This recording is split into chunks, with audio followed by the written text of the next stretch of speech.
Je me souviens encore du goût amer de ce dîner-là. C'était censé être un simple repas de famille. Mon père, ma mère et moi. J'étais venue avec un dossier rempli d'espoir. Ma candidature à une école d'ingénierie prestigieuse. J'avais travaillé des mois pour ça. Relevé de notes, lettres de motivation, projets, tout était prêt. Je m'étais dit que, pour une fois, il serait fier de moi. Mais quand mon père a ouvert le dossier et qu'il a vu le mot « ingénierie », j'ai senti son regard changer. Il a froncé les sourcils, l'a refermé brusquement et m'a lancé d'un ton glacial. « Tu crois qu'on va te laisser partir pour faire des trucs de garçon ?» Je suis restée figée. Ma mère n'a rien dit. Elle n'a même pas levé les yeux. Elle regardait son assiette, comme si elle voulait disparaître dedans. Mon cœur battait à tout rompre. Je ne comprenais pas. J'étais majeure, brillante, motivée. Et pourtant, il venait d'écraser en une seconde tout ce que j'étais en train de construire. Le repas s'est terminé dans un silence tendu. Je suis montée dans ma chambre, le souffle court. Je n'arrivais pas à pleurer. C'était comme si mon corps refusait de me laisser exprimer ma colère. Mais ce n'était rien comparé à ce qui m'attendait. Vers 22h, mon père est entré dans ma chambre, sans frapper. Il s'est tenu droit, comme un juge. Et il m'a dit ces mots, sans la moindre hésitation, sans une once de pitié. « On a annulé ton inscription. Tu ne feras pas d'études. Tu ne seras jamais rien de plus qu'une femme de ménage. » J'ai senti mon estomac se tordre. Cette fois, je n'ai pas répondu.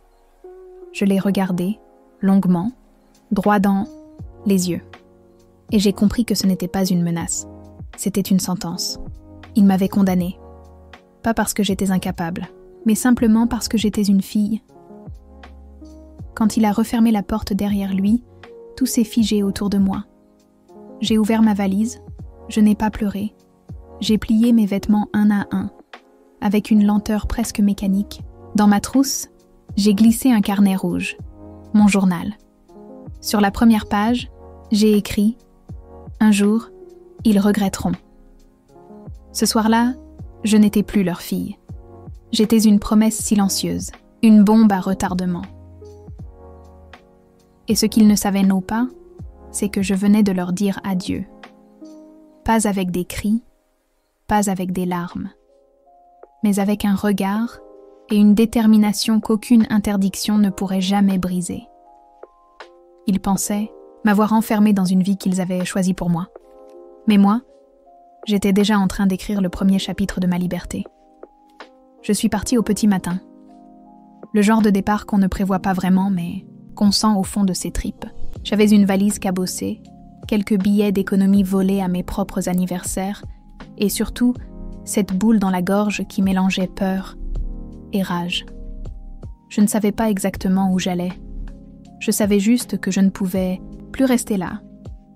Je me suis réfugiée chez Samira, une ancienne camarade de lycée. On n'était pas hyper proches, mais elle avait ce cœur immense. Elle m'a ouvert sa porte sans poser trop de questions. Je lui ai juste dit « Je peux rester 2-3 jours ?» Elle m'a répondu « Autant que tu veux. » Et c'est là que mon vrai combat a commencé. J'ai passé les premières semaines à dormir sur un matelas au sol, dans son salon. Je bossais de nuit dans un petit resto asiatique, à faire la plonge. C'était pas glorieux, mais c'était du cash. Pendant la journée, je cherchais des solutions. Je tapais à toutes les portes. Bourse, formation, emplois étudiants, aide sociale. J'ai même appelé des assistantes sociales en pleurant, expliquant ma situation. Beaucoup m'ont raccroché au nez, mais une seule, m'a écoutée. Elle s'appelait Céline. Céline m'a redonné un souffle. Elle m'a inscrite en urgence dans un programme de réinsertion universitaire. Pas la grande école dont je rêvais, mais une passerelle. Une première chance. Elle m'a aussi aidée à obtenir une aide au logement. Pour la première fois, j'ai senti que quelqu'un croyait en moi. Mais c'est en moi que j'ai appris à croire le plus. Chaque soir, en rentrant de la plonge, j'étudiais.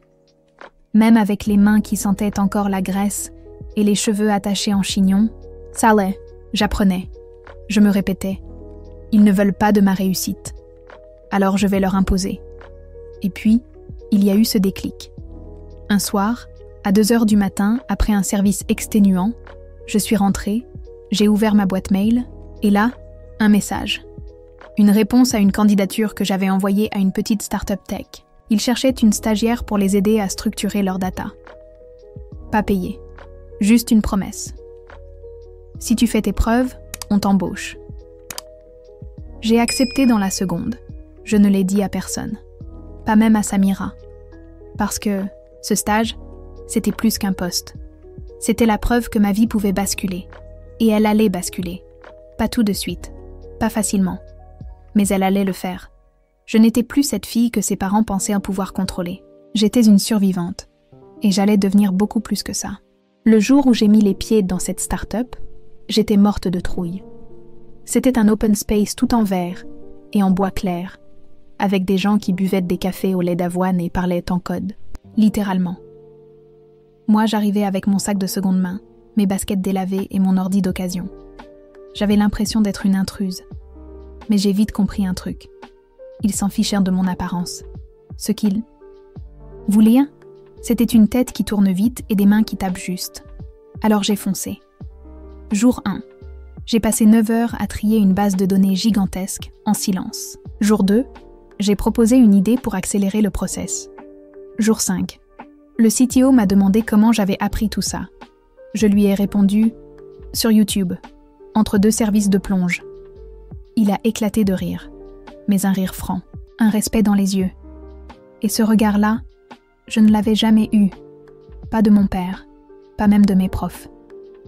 C'était la première fois qu'on me regardait comme si j'étais légitime. Petit à petit, j'ai fait ma place. Sans diplôme, sans piston, juste avec ma détermination. Et surtout, je me suis fait une alliée. Clara, développeuse senior, redoutable, féministe, brillante. Elle m'a prise sous son aile. Elle m'a montré les raccourcis clavier, les pièges du code. Mais surtout, elle m'a dit une phrase qui m'a marquée à jamais. Tu n'as pas besoin de l'autorisation de ta famille pour réussir. Et là, j'ai compris que je n'avais jamais été en quête de validation. J'étais en quête de liberté. Le stage s'est transformé en CDD, puis en CDI. Puis, 6 mois plus tard, j'ai été promue lead data analyst. On m'a confié une équipe. Moi, la fille qui, 1 an avant, faisait la plonge et dormait sur un matelas par terre. Mais je ne fanfaronnais pas. Parce que dans un coin de ma tête, il y avait toujours cette promesse silencieuse. Cette phrase écrite dans mon carnet rouge. Un jour, ils regretteront. Et ce jour-là approchait. Parce qu'un soir, en scrollant machinalement sur mon téléphone, je suis tombée sur une photo. Mon père. Avec un regard fatigué, ma mère, amaigrie, et un commentaire sous la publication d'un cousin. Papa a tout perdu avec son licenciement. On est ruiné. J'ai figé. Ils ne savaient pas que je verrais ça.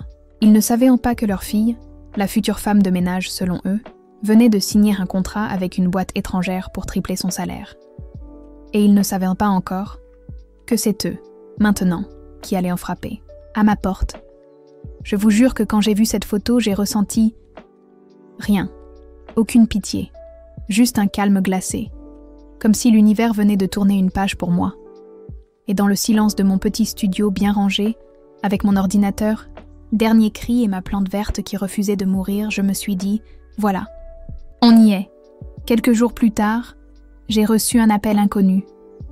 D'habitude, je ne réponds pas, mais cette fois, j'ai décroché. Allô ? Silence. Puis une voix familière, hésitante. C'est ton père. Il ne m'avait pas appelé depuis 4 ans. Pas un mot, pas un message, rien. Et là, comme ça, il ressurgissait. J'ai senti son malaise à travers le combiné. Il ne savait même pas comment m'appeler. Pas ma fille, pas chérie, juste un « c'est ton père » maladroit. On a eu des difficultés. On a dû vendre la maison. Ta mère est malade et on aurait besoin d'aide. J'ai fermé les yeux. Mon cœur aurait pu exploser. Mais j'ai respiré. Longuement. Parce que ce moment, je l'avais rêvé. Mais pas comme ça. Pas dans la colère. Je voulais que ça frappe, que ça marque, que ça retourne les rôles. Alors je lui ai dit, calmement, « Vous avez annulé mes études. Vous m'avez dit que je ne serais jamais rien.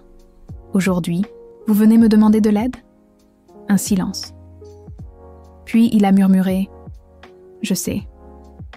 On a fait des erreurs. » Ce n'étaient pas des erreurs, c'était des choix cruels.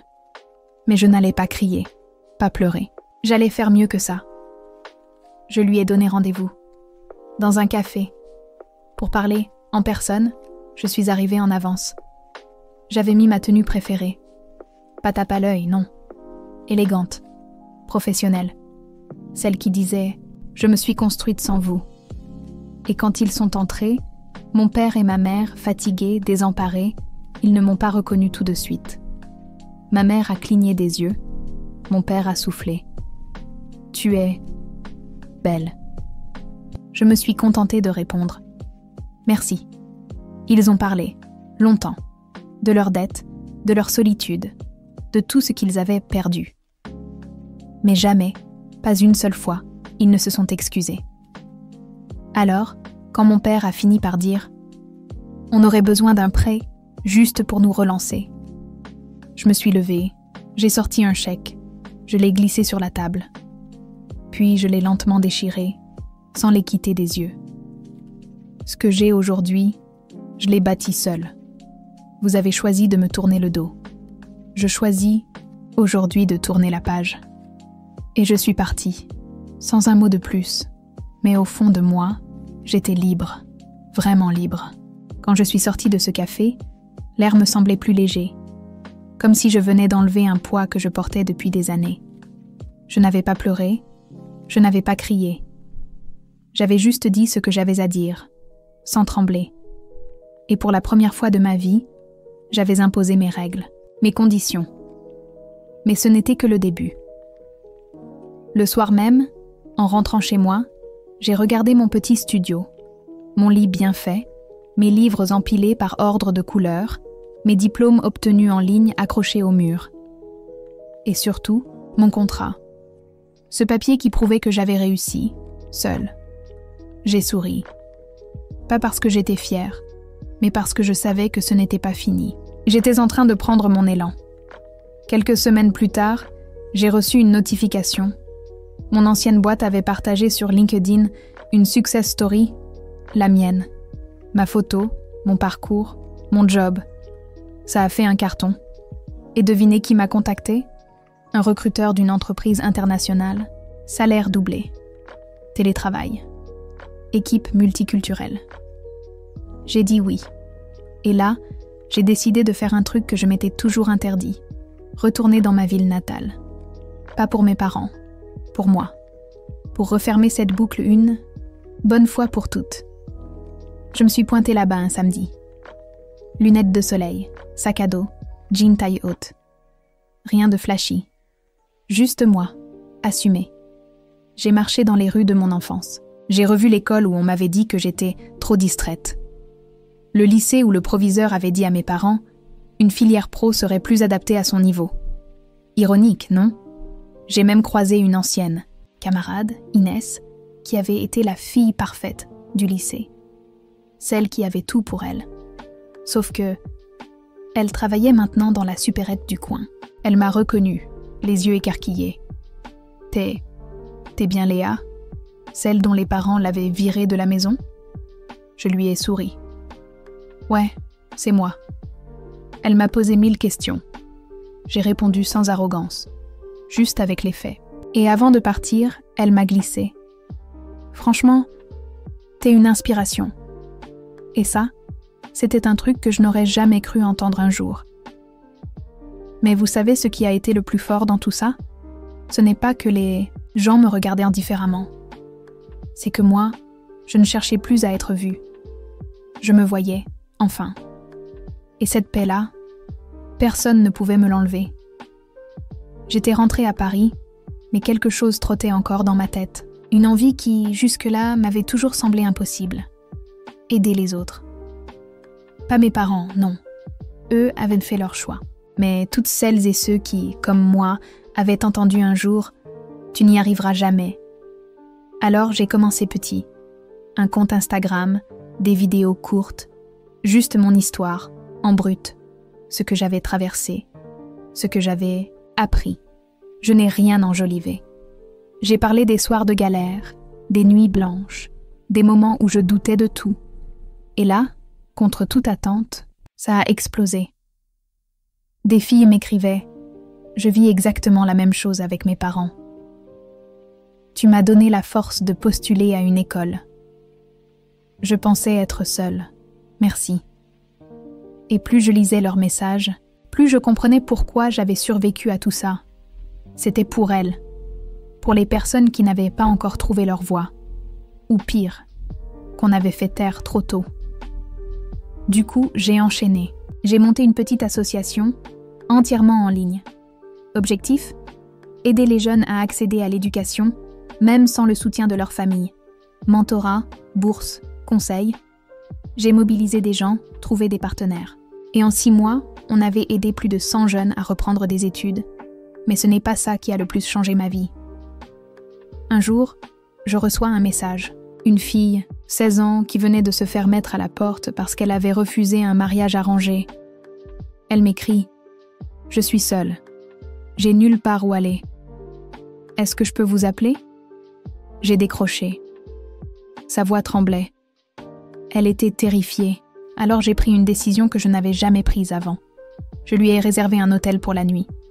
Le lendemain, on l'a mise en sécurité dans un foyer d'accueil, puis dans un programme de réinsertion. Aujourd'hui, elle est en prépa littéraire. Et ce jour-là, j'ai compris un truc. Je n'étais pas seulement en train de me reconstruire. J'étais en train de bâtir quelque chose de plus grand que moi. Ce n'était plus une vengeance contre mes parents. Ce n'était plus une revanche. C'était une mission, un sens, une lumière que je n'aurais jamais imaginé trouver dans l'ombre de leur rejet. Et vous savez quoi ? Ça, c'est le genre de victoire qu'on ne poste pas toujours sur Instagram. Mais c'est celle qui, chaque soir, vous fait dormir le cœur léger. Parce que j'étais devenue exactement ce qu'il m'avait interdit d'être, quelqu'un de libre et utile. Ce jour-là, mon téléphone a vibré comme à son habitude. Mais cette fois, c'était un numéro que je ne connaissais que trop bien, celui de la maison familiale. Je suis restée figée, l'écran allumé devant moi, le cœur battant à toute allure. Ça faisait plus de 3 ans que je n'avais plus aucun contact avec eux. Et voilà que maintenant, ils m'appelaient. Je n'ai pas décroché. Je voulais garder le contrôle. Alors j'ai attendu. 30 secondes plus tard, un message vocal. La voix de mon père. Plus rauque, plus lente, presque suppliante. Écoute, on a besoin de toi. Ta mère est malade et on ne sait pas vers qui se tourner. J'ai relu le message 5 fois. J'étais partagée. D'un côté, une colère froide me montait. De quel droit il revenait maintenant, après m'avoir renié, humilié, écrasé, et de l'autre, cette petite voix au fond de moi qui me rappelait que ma mère, malgré tout, restait ma mère. Alors j'ai décidé de rappeler. Pas pour eux, mais parce que moi, j'avais changé. Je ne voulais pas laisser le passé me dicter mes actes. Mon père a décroché. Et là, le choc. Sa voix était méconnaissable. Lui, l'homme toujours autoritaire, sec, presque militaire, était brisé. Il m'a tout expliqué. Ma mère avait fait un AVC. Elle ne parlait presque plus. Les soins coûtaient cher et il n'avait plus d'assurance. Mon père avait perdu son boulot. Ma sœur vivait à l'étranger. Et ils étaient un seul, désespérément seuls. Je suis restée silencieuse. J'écoutais. Je voulais voir jusqu'où il irait. Je sais que j'ai été dure, injuste, mais s'il te plaît, aide-nous. Ces mots, jamais je n'aurais cru les entendre de sa bouche. Et à ce moment-là, j'ai compris quelque chose de fondamental. Le pouvoir avait changé de camp. Mais je ne l'ai pas écrasé. Non. J'ai respiré un grand coup et j'ai dit « Je vais réfléchir. Je te rappelle. » J'ai raccroché, le cœur en feu. Cette situation, C'était le rêve de beaucoup. Voir ceux qui t'ont rabaissé venir quémander ton aide. Mais en vrai, quand ça arrive, c'est plus complexe que ça. Parce que ce n'est pas une victoire que tu ressens. C'est un test de ton propre cœur. Et à ce moment-là, je ne savais pas encore si j'allais les aider. Mais ce que je savais, c'est que je n'étais plus la fille qu'on pouvait briser. J'étais celle qui avait reconstruit sa vie et qui pouvait désormais choisir. J'ai mis 3 jours à répondre. 3 jours durant lesquels j'ai revécu mentalement chaque mot, chaque humiliation, chaque moment où j'avais été rabaissée. J'aurais pu les ignorer, leur tourner le dos comme eux l'avaient fait, et personne ne m'en aurait voulu. Mais j'avais grandi. J'étais devenue une femme libre, indépendante, et surtout, maîtresse de mes choix. Alors j'ai rappelé. Quand mon père a décroché, sa voix était fébrile. Il n'a même pas dit « Allô ?» Il a juste soufflé. « Merci, mais je ne l'ai pas laissé croire que tout allait redevenir comme avant. » Pas cette fois. Je vais aider maman, parce qu'elle n'a pas à payer pour ce que tu m'as fait. Mais il faut qu'on mette les choses au clair. Et là, je lui ai tout sorti. Sans colère. Juste la vérité. Les brimades, les insultes, le jour où il a détruit mon avenir d'un claquement de doigts. Le mépris dans sa voix quand il m'avait dit que je ne serais rien. Il n'a rien dit. Pas une seule fois il ne m'a interrompu. Je crois qu'il savait que c'était la seule chose à faire. Écouter, accepter. Puis j'ai pris ma voiture. 4 heures de route pour retourner dans cette maison que je m'étais juré de ne plus jamais revoir. Quand j'ai franchi le seuil, tout m'a semblé plus petit. Le salon, la cuisine, même mon père. Lui, l'homme imposant de mon enfance, semblait diminuer, usé. Mais la chose la plus bouleversante, c'était ma mère. Elle était là, dans le fauteuil, un châle, sur les épaules, le regard un peu perdu. Elle m'a reconnue, j'en suis sûre.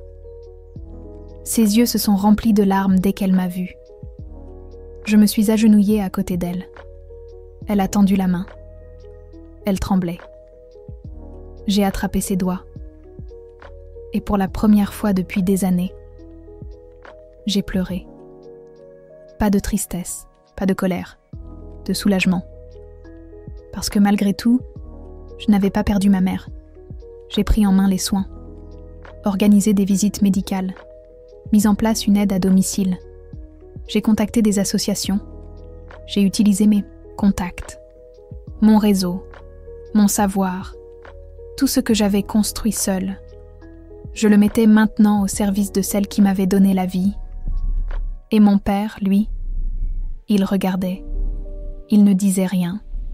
Mais chaque jour, je voyais dans ses yeux une reconnaissance silencieuse, un respect qu'il n'avait jamais su m'accorder avant. À ce moment-là, j'ai compris une chose que je n'oublierai jamais. On ne se venge pas en écrasant ceux qui t'ont blessé. On se venge en leur montrant ce qu'ils ont perdu. Et croyez-moi, il commençait à réaliser l'ampleur de ce qu'il avait détruit. Les jours se sont enchaînés, et plus je restais chez eux, plus je réalisais à quel point tout avait changé. Ma mère, malgré sa maladie, retrouvait un éclat dans le regard. Elle riait parfois, de petits rires fragiles, mais sincères. Elle me demandait de lui raconter ma vie, mon travail, mes voyages. Et je voyais dans ses yeux cette fierté silencieuse que j'avais toujours espérée. Mais l'atmosphère était étrange, comme si, dans cette maison, un fantôme rôdait. Ce n'était pas la maladie, ce n'était pas la fatigue, c'était la culpabilité. Un soir, alors que je rangeais des papiers dans le salon, mon père est entré. Il est resté debout, sans parler. Et au bout d'un moment, il a simplement lâché « Tu devrais t'asseoir. J'ai quelque chose à te dire. » Je n'ai rien dit. Je me suis assise et j'ai attendu. Ce qu'il m'a raconté ce soir-là m'a bouleversée. Il m'a dit qu'il avait grandi avec l'idée que les filles ne devaient pas rêver trop grand. Qu'une femme, ça devait être discrète, obéissante et surtout pas ambitieuse. Il m'a parlé de son propre père, autoritaire, sec, qui ne parlait jamais d'amour, et de comment, sans s'en rendre compte, Il avait répété ce schéma avec moi. Il m'a regardé droit dans les yeux. Et pour la première fois de sa vie, il s'est excusé. J'ai été injuste. Je t'ai rabaissé parce que je ne savais pas comment gérer ta force. T'étais brillante. Et ça me faisait peur. Alors j'ai préféré casser ce que je ne comprenais pas. J'aurais pu me lever, lui dire que c'était trop tard, que des excuses ne changeraient pas le passé. Mais je ne l'ai pas fait. Parce que je savais que ce moment-là, c'était sa manière à lui de me dire « je t'aime ». Pas avec les bons mots, pas de la bonne façon, mais avec toute la sincérité qu'il lui restait. Et vous savez ce qui m'a le plus marqué ? Ce n'est pas ses regrets, ni même ses excuses. C'est qu'il m'a demandé de lui apprendre. Il m'a dit « je veux comprendre, je veux savoir comment tu t'en es sorti, ce que t'as appris. J'ai envie d'être moins con, même à mon âge. » Ce soir-là, on a parlé pendant des heures. Pas comme un père et sa fille, mais comme deux êtres humains qui enfin se retrouvaient. Et à ce moment précis, j'ai compris que parfois, la plus grande victoire, ce n'est pas de prouver aux autres qu'ils avaient tort, c'est de leur donner une chance de devenir meilleurs. Je pensais que le plus dur était derrière nous, que les excuses, les vérités dites à voix haute et les larmes retenues allaient suffire. Mais la vie aime bien tester nos limites, même quand on croit avoir tout surmonté. Quelques semaines après notre grande discussion, la santé de ma mère s'est brutalement dégradée. Une nuit, mon père m'a réveillée en panique. Elle ne respirait presque plus. On a foncé à l'hôpital. Les médecins ont été clairs. Son état était critique, une infection. Grave. Agressif. Elle allait devoir rester plusieurs jours en soins intensifs.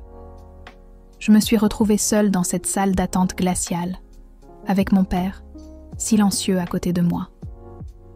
Et là, j'ai compris une chose que je n'avais jamais voulu voir. Ils n'étaient plus les parents tout-puissants de mon enfance. C'étaient juste deux êtres humains, fragiles, fatigués, et maintenant, dépendants de moi. Ce renversement des rôles a été brutal. C'était moi, désormais, qui devais signer les papiers, parler aux médecins, prendre des décisions.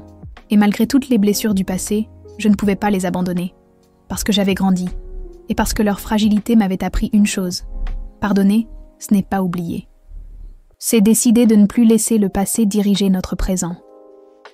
Pendant ces jours à l'hôpital, j'ai dormi sur des chaises en plastique. J'ai couru entre les couloirs et mon ordinateur portable.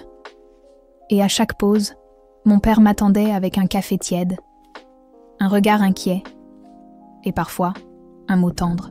Lui, l'homme si dur autrefois, me demandait des conseils. Il m'écoutait, il apprenait. Un matin, alors que je revenais d'un appel professionnel, je l'ai trouvé en train de feuilleter un livre sur le développement personnel. Il m'a regardé et m'a dit « Je sais que je ne peux pas rattraper le temps, mais j'essaie de devenir quelqu'un dont tu pourras être fier. » Et à cet instant, j'ai su que quelque chose de profond avait changé. Pas juste en lui, en moi aussi. Je n'étais plus cette fille qui avait fui avec une valise et des rêves brisés. J'étais une femme debout, forte, indépendante, et malgré tout, capable d'aimer encore. L'état de ma mère s'est stabilisé quelques jours. Plus tard, elle a pu rentrer chez elle, faible mais vivante.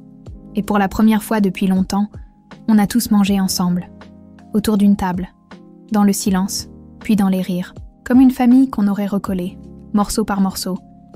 Et même si je savais que tout ne serait jamais parfait, il y avait quelque chose de nouveau dans cette maison, de l'espoir. Et ce sentiment-là, c'était la plus belle revanche que je pouvais espérer. Quelques semaines après le retour de ma mère à la maison, une routine étrange s'est installée. C'était comme si le passé n'avait jamais existé, ou presque. Mon père n'osait plus élever la voix. Ma mère, encore affaiblie, me lançait souvent des regards pleins de gratitude silencieuse. Et moi, je me surprenais à apprécier ces moments simples, même si une partie de moi restait sur ses gardes. Mais la vraie surprise est arrivée un soir, quand j'ai trouvé mon père dans le salon, devant mon ordinateur. Il avait lancé une de mes vidéos. C'était une conférence que j'avais donnée sur la résilience et l'indépendance féminine. Il n'avait rien dit, mais il m'avait écouté. Jusqu'au bout.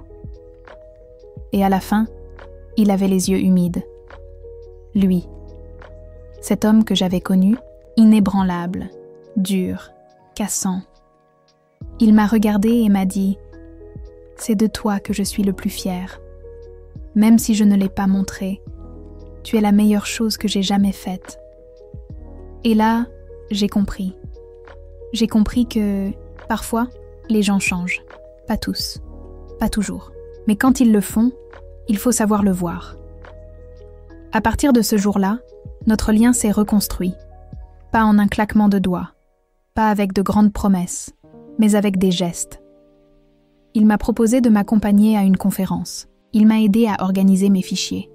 Il m'a même demandé de lui expliquer comment fonctionne LinkedIn. Oui, LinkedIn et ma mère, elle a commencé à me poser des questions sur mes projets, sur mes rêves, sur ma vie. C'était comme si elle cherchait enfin à me connaître. Vraiment. Un soir, autour d'un thé, elle m'a pris la main et a murmuré. « Tu sais, je voulais te protéger. Mais j'ai fini par t'enfermer. Je suis tellement fière de la femme que tu es devenue. » Ces mots-là, je ne les attendais plus. Et pourtant, ils sont arrivés. Tard, oui, mais vrai. Profond. C'est là que j'ai réalisé une chose essentielle. La vengeance que j'avais tant désirée. Ce n'était pas leur souffrance. C'était ma réussite. Le fait qu'ils m'aient rejetée n'avait pas brisé mon avenir. Au contraire, c'est ce rejet qui m'avait propulsée, qui m'avait forcée à me construire seule, à apprendre à exister par moi-même, sans validation. Et aujourd'hui, cette réussite, je ne la partage pas pour leur prouver qu'ils avaient tort. Je la partage parce qu'elle peut inspirer d'autres. Parce que je sais que quelque part, une fille entend peut-être les mêmes mots cruels que moi, et qu'elle a besoin d'entendre ça. Ce n'est pas eux qui définissent ta valeur. C'est toi. Et seulement toi. Alors ce soir-là, j'ai regardé mes parents. Pas avec rancune, mais avec paix. Et pour la première fois depuis des années, j'ai vraiment souri. Quelques mois plus tard, tout avait changé. Pas seulement à la maison, mais en moi. J'étais passée de cette fille qui cherchait désespérément l'approbation de ses parents, à une femme qui avait bâti son propre monde, ses propres repères, sa propre voie. Et ce jour-là, je m'apprêtais à faire quelque chose que je n'aurais jamais imaginé. Retourner dans mon ancien lycée pour y donner une conférence. Ironique, non? Le même endroit où j'avais passé des années à me cacher, à douter, à me sentir de trop. Et maintenant, on me demandait d'y revenir pour inspirer. La salle était pleine. Des visages jeunes, attentifs. Certains ressemblaient à la fille que j'avais été. Timide, effacée, avec ce feu intérieur qu'on n'ose pas montrer. J'ai pris une grande inspiration et j'ai commencé à parler. Pas avec des grandes phrases, pas avec des discours de coach, juste avec mon histoire, mon vécu, mon parcours, les larmes, les silences, les soirs où j'ai cru que je ne valais rien, et les matins où, contre toute attente, je me suis relevée. Et là, dans ce silence suspendu, quelque chose s'est passé. Ce n'était pas moi qui parlais à eux, c'était eux qui se voyaient en moi. À la fin, une fille est venue me voir. Elle tremblait. Elle m'a dit « J'ai vécu la même chose avec ma mère, et j'ai toujours cru que c'était de ma faute. Mais vous m'avez montré que je peux devenir quelqu'un moi aussi. » Je l'ai regardée droit dans les yeux et je lui ai répondu « Tu l'es déjà. Tu n'as pas besoin d'attendre leur permission pour briller. » C'est à ce moment précis que j'ai compris que tout ce que j'avais enduré avait un sens. Ce que j'avais cru être une malédiction était en réalité un cadeau. La capacité de transformer la douleur en force et cette force en inspiration. Le soir même, j'ai reçu un message de mon père. Une photo. Lui et ma mère, devant un écran, en train de regarder un extrait de ma conférence. Et juste en dessous, 2 mots. On t'écoute. Pas on est fier, pas on t'aime, pas encore. Mais c'était bien plus puissant que tout ce que j'avais espéré. Ils écoutaient. Enfin, j'ai refermé le téléphone, et pour la première fois, j'ai ressenti un calme profond, pas un soulagement, une victoire, pas sur eux, sur moi, sur tout ce qui aurait pu me briser, et qui, au contraire, m'a révélé. Alors si tu écoutes cette histoire, retiens ça. Peu importe d'où tu pars, peu importe qui te tourne le dos, ce qui compte, c'est qui tu choisis de devenir. Et crois-moi, parfois, la meilleure vengeance, c'est de devenir exactement la personne qu'ils n'auraient jamais imaginée.